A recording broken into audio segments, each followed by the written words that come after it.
Hello, my name is Larissa. I'm from the Freehold YMCA and I'm here to help you stay fit and healthy at home. So the first exercise we're going to start with is a push-up. So you're going to start by getting in a high plank position and you want to make sure that your shoulders and your wrist are in line. You want to make sure that you have a neutral spine so your hips aren't too high and your hips aren't too low. Almost like a tabletop position. And then you're going to go ahead and bend your elbows, bring your nose to the ground, and press up. This exercise is going to train your chest. We're going to hit our triceps and just nice and low and explode up. Throughout the motion, I want you to focus on your breathing and keep your belly button sucked into your spine so you can have your core engaged through the motion as well. So the next exercise we're going to go through is a low plank.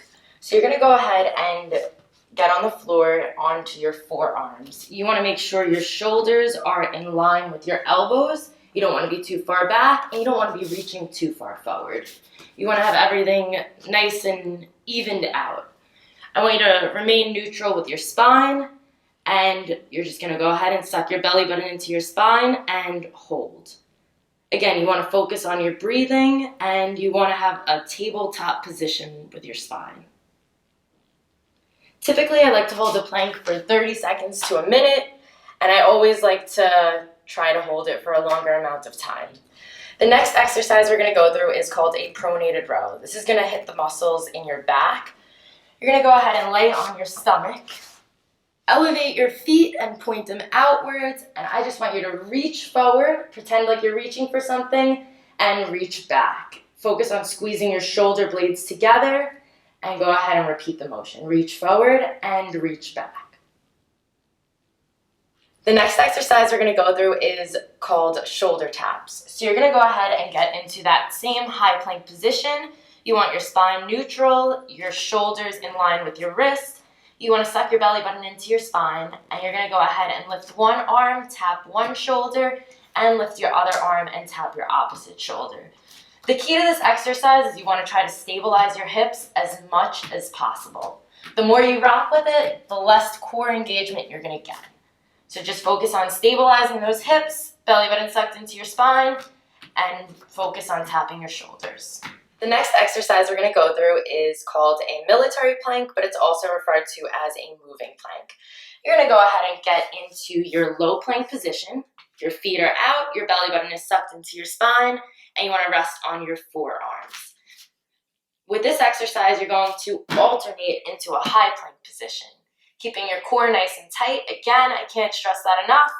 And back to your low plank position.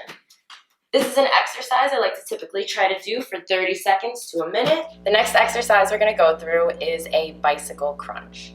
You're going to go ahead and lay your back on the floor. Start off in a regular crunch position. I like to just place my fingers right behind my ears. Bring my legs into a tabletop position. Flex your toes towards you. Suck your belly button into your spine and go ahead and alternate opposite elbow to opposite knee. Bring your elbow into your knee, squeeze your core together, and switch.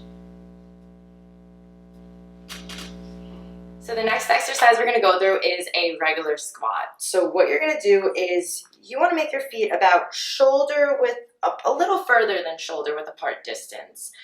And make sure your toes are nice and even and lined up. I want your toes to face forward. Roll your shoulders back, suck your belly button into your spine.